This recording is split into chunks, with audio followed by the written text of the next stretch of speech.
Hello and welcome. SlasherCore is the action combat plugin designed to fit any kind of games from indie to AAA, and it provides you tons of features for action combat, especially featuring the combo graphs based completely on ability system, and it naturally extends it. You can use it for many things, and in this video I will show you all the main features that are available right now from the release. So first of all, SlasherCore is an independent plugin, but it ships together with the Gus project with everything pre-set up. So here, if you will get this project, you can just hit play and you will appear in this level. As you can see, I'm already using it's by default set up to use this echo character, but it has the widget, animation widget here, and here you can simply try to switch it. So for example, I can play like this guy, or I can switch it back. And there are a lot of comments here, and you can test many features. Just run there and check. So first of all, we have here a dummy that doesn't it does nothing, and by pressing left mouse button you can start attacking it, and actually what is happening, we play combo. And combos in SlasherCore, as I mentioned, is the main feature. Here you can find the controls that I used. And let's, before we dive into all these showcases, let's just take a look how exactly SlasherCore works. So SlasherCore is basically the component. So we have two components. First is SlasherCore component, and second one is the inventory. Inventory, currently in active development, is exactly developed to naturally coexist with SlasherCore component. It's built on top of it's independent, but it's also built to naturally connect with Gas and SlasherCore features, but you still have all the tools to use your own inventory system if you want. But let's return back to SlasherCore component. So SlasherCore component has a lot of features, and let's just walk straight through all of them. So here at the beginning we have the wall run curve. Wall run curve is used for wall run. Wall run is one of the features that SlasherCore provides. Let's just jump to show how it works. So we can, for example, run here, jump, and we'll start running across the wall. There's a special jump that works when you're wall running, and also SlasherCore allows you to run this kind of curvy walls. And when you jump from the wall or from the surface, you can double jump. So double jump is also available with SlasherCore. And right now, if I'm not mistaken, the exact double jump animation is not replicated, but the double jump itself is. So it will be just corrected in the future versions. But let's get back to the SlasherCore component.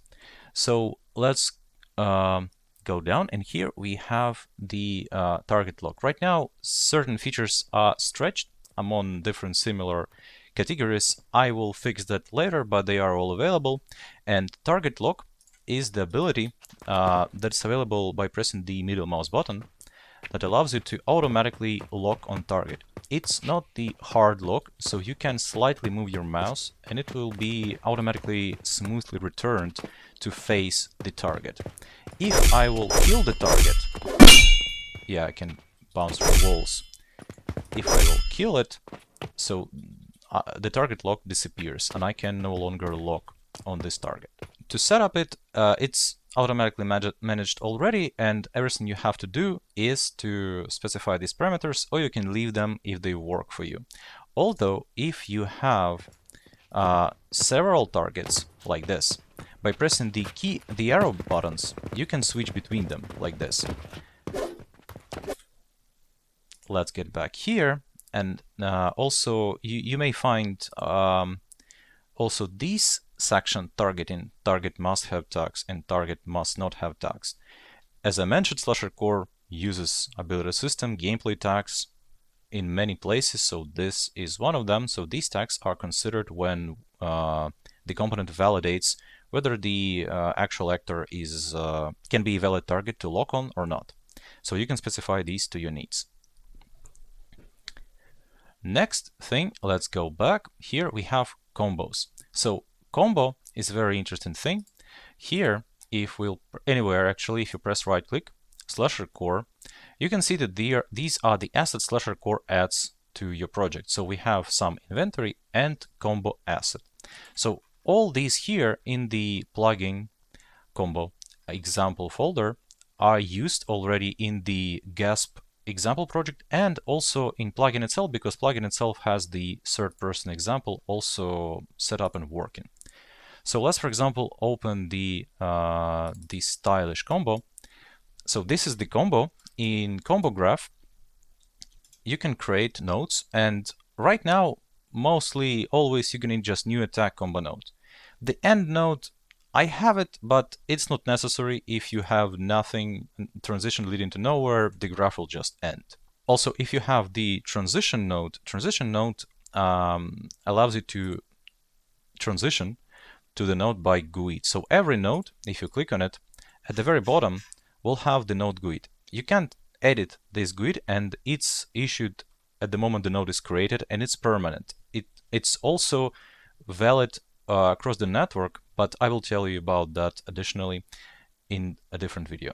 So here, if you take a look, we have a start, then we go to this node, and combos are very powerful and they manage a lot of stuff for you. For example, you can see that the combo has a tag and a priority.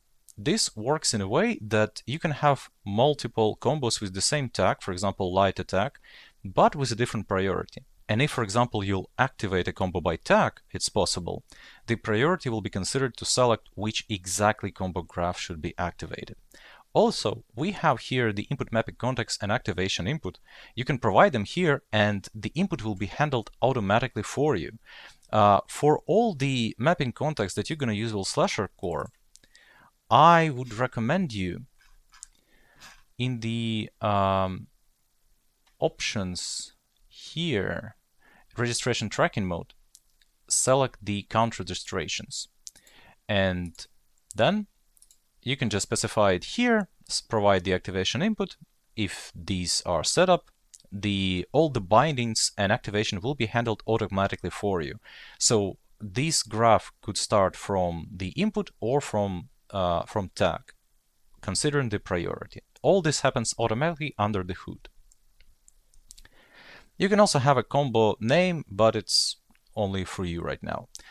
Next, what we have, if you will click here, you will see that that's it for the graph. And here, if you will hit a node, we will see here a lot of things, really. It provides you with a lot of features for you to just plug and play. First, we have the target selection weights. So what it means is that every time you activate the node, for each node, we perform the target selection. You can also switch between targets. For example, let's fight here. I select this target, then I choose 1 second, then I switch my view and I select another target. But the combo execution continues. So if we will get this combo graph here, like this, go to game, and in preview instance select our player character, you see that debugger allows us to visualize which node is executing. So even if I will change my target, you see that the combo execution continues. Alright, so let's go back to the combo node, because this is one of the main things that /core provides. So target selection is done with weights. We also have, we can select the attacker, and we can select the ground if we actually not selecting any specific target. I will show you when it's used later. And there are a lot of weights. You can, if you want to, you can try modifying it, but there are a lot of provided for you out of the box. Next, we have the transitions. Transitions, like there can be 0 transitions, there can be 3 transitions, like for example here. And here inside the transition, you can see that we have the gameplay event, the input action, we can have some tag rules. We specify how exactly we track the event, and this also handles the input automatically for you. So here, as you can see, I have a combo context, and I have the tag input action specified here and for the node transition. So the transition 0 here will, on this input action, go further. Also, this transition is set to interrupt, so we don't have to wait until the montage finishes playing, and interrupt requires transition window. This means that if, for example, I'm mid-attack over here, and then I press attack, we will not immediately jump here, but we will wait for the transition window, and the transition will be buffered at that moment. So I just press attack somewhere here, and when transition window starts, it checks whether we have anything already buffered, and then we perform the transition. So input buffer or event buffer already supported by /core. Also, /core provides you an ability to override it even further to add your custom logic for validating the transition. You can see here transition validators. You can add those, and transition validators are just subclasses of transition validator. As you can see, there is, for example, a validator valid target distance, but you can override and create your own validators to work in any way you like. So these are with transitions. Then we have the warp target computation strategy. We have it towards target and target relative offset at angle. So these are slightly different. You can try them to intuitively understand how exactly they work, but in a nutshell, we select the target, but we do not exactly warp directly into the target. We always warp into some location nearby. So, for example, I always appear at some distance from the target. You can try to modify this to see how it works for your specific animation and to achieve the best results. Then we have the montage, speed and montage override tag. /core component has the animation overrides asset. If we'll go here and open it, you'll see that /core component has a way to specify tag to montage relation. It's handled inside the component by providing such anim override asset. You can override as many of them as you like. So for example, if I will set the asset that overrides the light attack, this specific combo at this specific node here will try to first find the overridden animation. So for example, if you want your AI boss to play this exact combo, but you want his first animation to be different, you can provide an anim override for it and just specify the same tag and different montage, and that montage will be played here. Now, the most interesting part. Everything you see here replicates and works through gameplay ability system. Every time you use a node, the ability activates.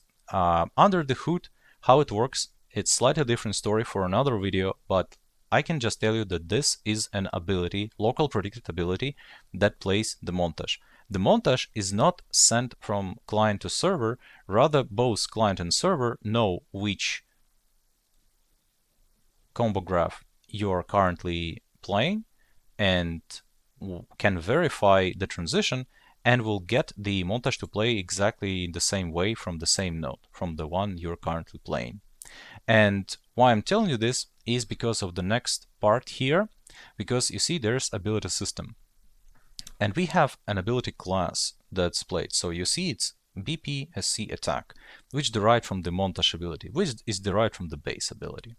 And there is ability trigger tag, because how this works is that the abilities are activated with an event, and you have to specify an event with which this ability should activate.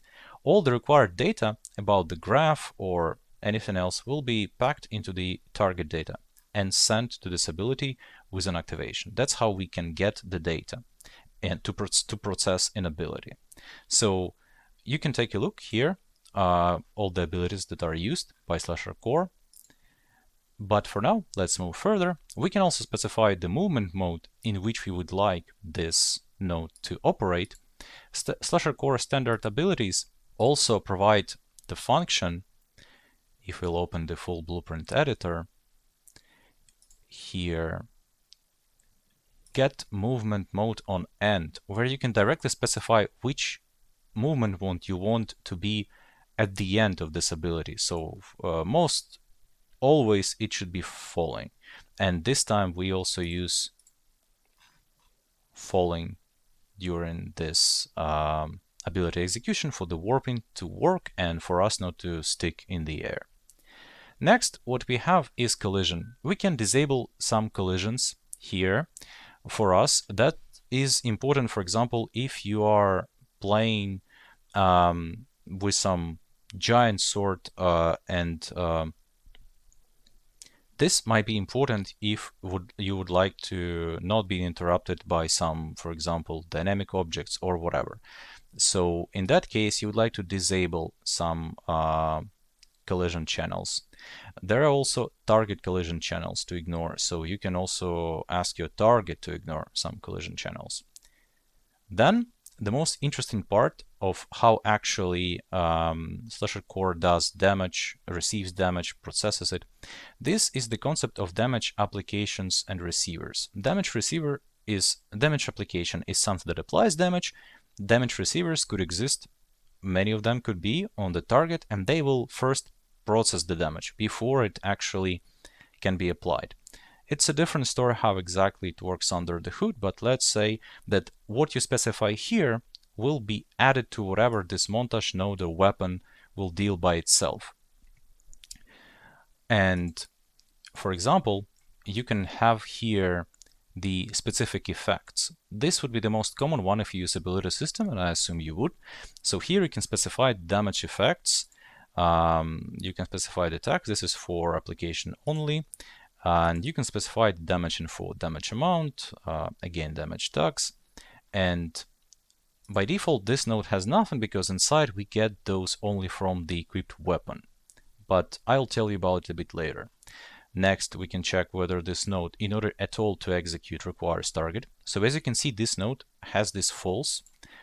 This means if I, for example, will just look in the void, I can still attack. So it's kind of satisfying, but you don't need a target for it. If I will check that to true, it will not activate unless it will be able to find actual valid target to attack. So what we have left here is a cinematic sequence. Cinematic sequence is a level sequence that will be automatically played or stopped while this node executes. And player-only sequence playback makes sure that this is played only for player. You don't want it to play for every NPC because the same graph can be executed not only by player but by AI-controlled enemies. So as you can see over here, all these AI characters, they will be attacking me right now. They all execute the combo, the same combo I can execute. So what we have left is the basic info. Every node has this info, and it's not name, really just to display over here. You can leave that empty, but usually it's good to comment on everything you are doing, so your teammates, for example, can read it. You will not forget what do you want from this node. So I specify some name here, and then node GUID, as I mentioned, it's generated automatically for you at the first time you create the node, and every node has that GUID, and it's used for application for node identification and transition node, which you can just, for example, copy and paste over here. And this is why this stylish one-handed combo node, after getting to the end, if I will press attack following this transition number 0, which still expects an attack, we'll go to transition node and then immediately start from scratch. That's why I can perform this combo not only with 4 basic steps, but infinitely. The next important thing, while we are still here in the combo graph editor, let's open the montage. So montage, in order to work correctly, requires root motion for motion warping. And montage usually, most likely, would have 3 main notify. So Slasher Core, if you will get here notify state, you can try to search slasher core, and you may be able to find some notifies that, for example, SCName notify gameplay event that sends gameplay event. So slasher core adds some notifies, very useful one, like for example, this one, SC tags. Here you see this notify applies the loose tag and removes an end. And we can specify tags here, as many as we need, to apply and remove on the end. So here, for example, we do apply the transition window tag. So tags are used, as I mentioned, quite a lot in slasher core because it's pretty easy to use them as flags for anything. For example, for the transition window. If you remember here at the end, this node requires transition window, so this is it, this tag.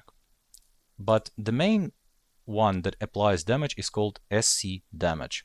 Here you can specify the sockets that are used for tracing for damage. Then you have damage provider. Damage provider is the class that provides some component and possibly optionally some damage applications. For example, for this combo, I need to have a weapon, and that's why I assume that if we play this montage, we can only play it if we have sword equipped. So we use weapon mesh provider. That weapon mesh provider gets the inventory slot, in this case slot equip right hand, and provides this component. Then internally, damage handler here, using most likely you just need a default one. It will use the component and applications provided from the provider, the sockets specified here, to actually trace for the damage. This nice button here opens the debug panel. Let's stick it over here. And let's just see, for example, motion damage handlers. And now, as you can see, we can visually observe the traces that are done from those sockets. So this is how we actually fight. And if, for example, you have the fist-only fight, here you can specify not weapon mesh, but, for example, the character mesh, and trace directly from his fists. So very flexible, very powerful. You can override anything as you like and use your own. And then when it comes to damage handler, here we have the damage handler or the damage handler current target. This one used to just directly apply the damage to the current target we have selected. So and first of all, the motion warping, of course, at the beginning, here you have to just specify the warp target name. It's all, you can find all this info in the documentation. But so target, everywhere target, and then the rest can be different. Here, as you can see, this is the standard setup that allows us to actually not just play animation like this, but warp to target. One interesting thing in slasher core is how you set up the reaction montages and counterattack montages. So there is this thing called metadata in the montage asset details. Here you can see we have SC and a metadata hit reaction. So this metadata has the hit reaction to this specific attack. Hit reaction tag if character wants to override it. Counterattack montage, how to counterattack this attack if counterattack is available. Counterattack offset and the counterattack reaction montage. So if we will attack with this attack, so usually it's meant for an AI, and player will play a counterattack, he will play this montage, and AI will play this montage as a reaction to counterattack. This is how counterattacks work. And also, this is how you specify specific hit reaction montages. You also can specify just attack, then even leave this empty, and some default montage will be played for this tag if you have it on the slasher core component. In this way, you can set up the in this way you can achieve a very detailed setup. For example, if you have a very specific hit reaction to every attack, you'll be able to specify them right here. So every attack will trigger a really perfect hit reaction. And before we proceed, let's quickly take a look at the hit reaction montage. So here, as you can see, we have the default section and the back section. The default ability heat reaction that is used by Slasher Core uses these sections, and it determines from where exactly the damage came from and selects and plays the correct section for the ability montage of the heat reaction ability. So prepare your montage like this, and you will have a reaction from front and the back. Or if you feel brave, you can extend that logic and add more sections, and then you will have to also modify the ability and add more directions if you need that, or maybe you want to handle it completely differently. And if you need to set up counterattack montage, so there is a SC counterattack and identify state. As you can see, this montage, for example, is called AI stylish, and this one is the direct copy of the exact same one, but without AI, and the only difference is this. So I use this montage using the enum overrides on Slasher Core components by tag for the combo, and then added this one. So this one has the Slasher Core inventory slot equip right hand and weapon mesh provider for getting the VFX of the counterattack, and it is actually used as the counterattack window. So this is the exact window when you will see the small icon appear on the head of AI. This means that you can counterattack. So this is how it works, at the moment at least. So this is how you set up the montages for using in the combo graph. Combo graph supports copy-paste, so feel free to just reuse the nodes I have prepared for you already. Also feel free to use the montages, duplicate them, copy the notifies to your montages. That would save you a lot of time. That's why I have prepared so many things for you right from the start. Now let's get back to our Slasher Core component. And here after the combos, you see by default we have an unarmed fight, stealth attack, I will show you later, dodge, and block. So then we have really cool feature, abilities, default abilities. And why it's cool? Because it's a very useful tool to specify your default abilities and also specify their inputs and even specify how exactly to manage those abilities. So for example, you can see here we have crouch, and crouch is activated or deactivated on toggle. We may have different abilities, like for example wall run. We want to have it because every ability your combo graph will be using, you must have in your character. One of the easiest way to just add it is to add it here and select do not manage. Some other abilities, let's just see, for example, target shift left ability uses the activation input but use activate only. We don't need to toggle it, we just activate it and that's all.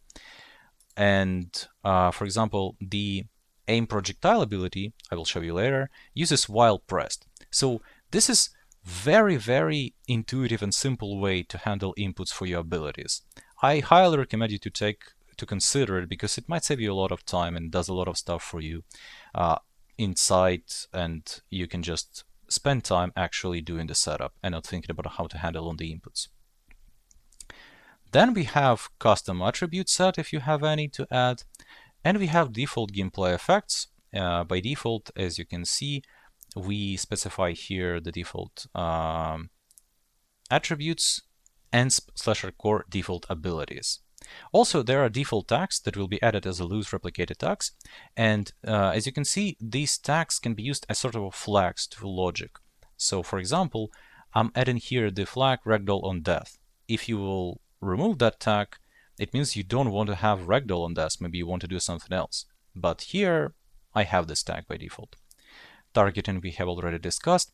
AI team ID. AI team ID allows AI to identify who is an enemy and they will attack or won't attack. And also the target selection, this one, will not work if this guy would be in my team. By default, he's in a different team, so target considers him as a valid targeting system considers him as a valid target. Let's disable the debug. Yeah, and for example, if you go here to team fights and activate the widget here, a team fight would start. For simplicity, they are marked, they're painted in red and blue. And as you can see, they attack only their enemies, so they won't attack each other. You can activate the sword fight here, and here we have a fist fight. So the fist fight combos will be used if there are no swords. And maybe, as you could have guessed, the sword overrides, like it adds a higher priority combo to the slasher core component, but with the same tag. That's why when we activate it with the same input, we do activate actually a sword attack, not a fist attack. I will show you how that works a bit later. So team ID, UI target lock, we have to specify the widget that is used for target lock.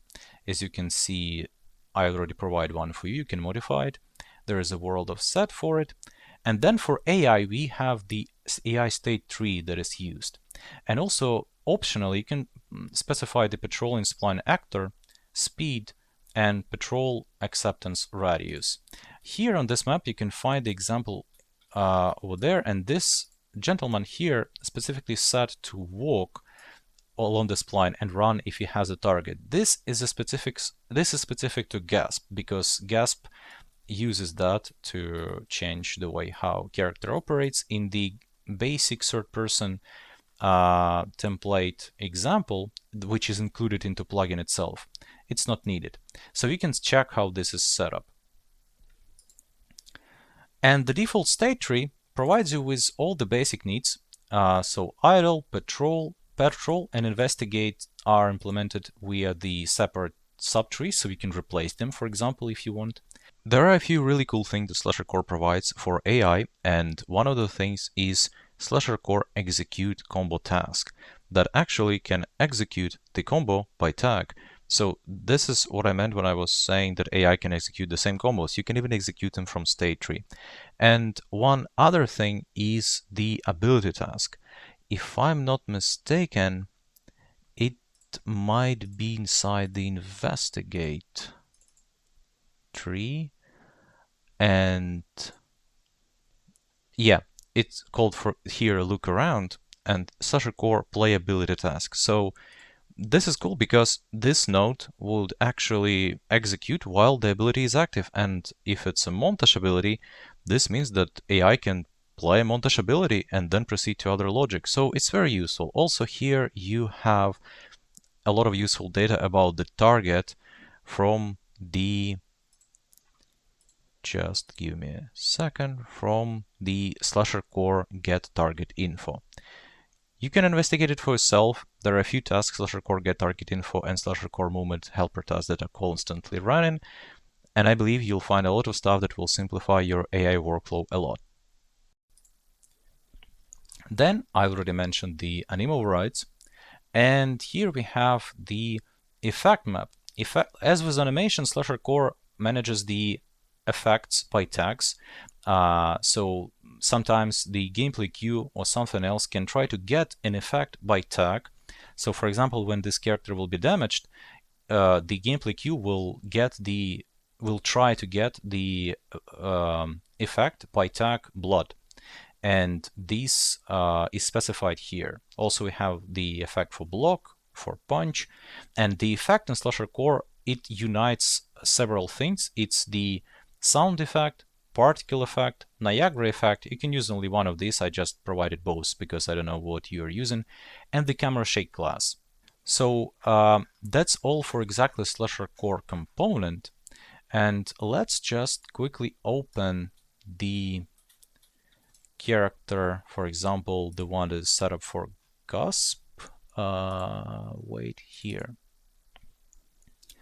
And why do we open it? Because we do have inventory here. Inventory is another huge interesting thing. So by default, you have this sword prepared for you. There is also one sword prepared in the inventory in the plugin itself, this one, but it has just a simple stick as a mesh. What's interesting about inventory, so if you remember, if you right click Slasher Core, so what you have here, you have an item, you have a weapon, and you have an armor. Armor and weapon are derived from an item, but they have some specifics. I will not go into all the details of those, but let's just say that all these that you can see here provides you functionality to apply some specific damage effect, specified damage. apply damage applications directly from the sword. So there are a lot of features here. You can have a VFX here, damage VFX, block VFX. You can specify what you want the weapon to be, whether it should be managed as an actor or as a component. So it can be just a component that will be attached and it's replicated. Here by default I'm using it as an actor, and I'm providing weapon item instance as the item instance class. Also, if we go here, you can see that we can provide the animation overrides asset, and we can provide combos. So literally when you equip an item, you can give more combos. So for example, the combo stylish one-handed block, one-handed air-to-air attack, air-to-ground, and ground-to-air attacks are granted with the sword. So, and for example, this stylish one that we have discovered in the first place, it has the attack light attack. So unarmed attack, a fist attack, would also have the same attack, but the priority will be, let's just check, so to make sure that I'm honest with you here, yes, it's light attack, but the priority 0. So if the sword adds its own stylish combo, that combo will be played when you press the attack button. So also one more interesting thing that we have here, we have the abilities to grant, ongoing effects, item tags that specified specifically for this item, stack count, weight, attachment socket, and also you have the animation layer to push when this item is equipped. And the item layer here will override, well, the layering system is more complex, but this one is pushed. But here we have the default animation layer. So slasher core default animation layer is used by default for slasher core, but weapons might override it. So as you can see, very powerful system right now in active development, but you already can start using it and benefit from it. And here in the inventory, you can see that we have this item just directly added as a default item. So that's a slasher core one-handed sword Gasp. It's equipped by default, and it's equipped in the slot equip right hand. And in order for this to work, important thing, we specify the default animation layer is the same that your slasher core component has. They just push it every time when no other layer of this interface is provided. So make sure to put it here, and in slasher core component the same. But returning back to the weapon, if you want to equip to this slot, you first have to add the slot here in the equipment slots. So here we have the slot pre-made, right hand, and we have a socket name specified here, palm air socket. This is important because here by default we have the hand R socket, but the skeleton for Gasp that I'm using is better to have this socket, so it allows you to override it. So when you equip this weapon into this slot, it can be equipped here. So very simple slot-based system, equip as many items as you like, and it will work with combos, abilities, and effects. Like here, for example, you can see I have a sword equipped and I have all these attacks. Another interesting thing is destructions. Destruction is basically a destruction component, control destruction, which you can simply add to any of your destructible chaos meshes, SC control destruction, and it allows you to specify hit points that will be taken from the weapon. So as you can see here in a weapon, we have the damage applications. One of those is classic actor damage event. This is the basic and real damage that was before ability system, but every actor supports it, and I'm using that functionality to deduct hit points from this mesh. So by default, every chaos mesh can be destroyed by physical impulse, but not this mesh. This component will automatically disable that one and will track the hit points. It will replicate, and let's try to attack them. This one has hit points set to 1 because they're intended to be destroyed from one hit. As you can see, the effect specified on the component and the chaos mage destruction is triggered only when I attack it with slasher core damage from my weapon. So you can use it for example, crate with some gold or anything you need. And considering that we have a weapon and we have air to ground attack, which you can execute if you press jump and right mouse button, I have a cool sense set up to you to show what you can do with it. So here we have one interesting feature. This is also the chaos smash with this component. But the interesting feature actually is this widget that appears. And this is a quick time event.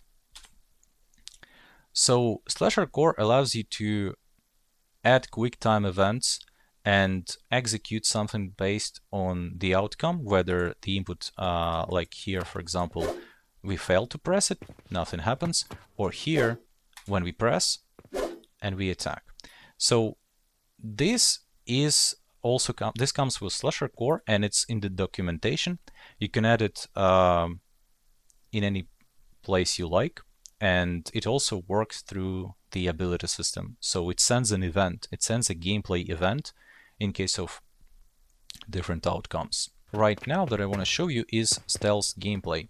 So we can go here, and this guy is patrolling along the spline. If he will see us, he will go and try attacking us. And I can stealth attack him from the back and kill him, but also I can press G button and this will appear, as in some AAA games, stealth games, and this will cause noise. AI will react to it. Steps right now are not configured to cause noise, so don't be afraid to run. This will be added again later. Let's try to... Oh my god, he will just go there.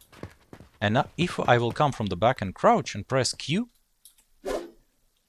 I will perform a stealth kill on it. Stealth kill would eventually, well, kill the guy.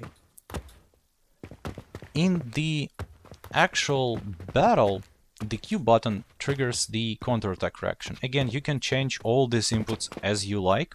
Let me just show you the counterattack. Oh, I killed them. They're already. Let's restart.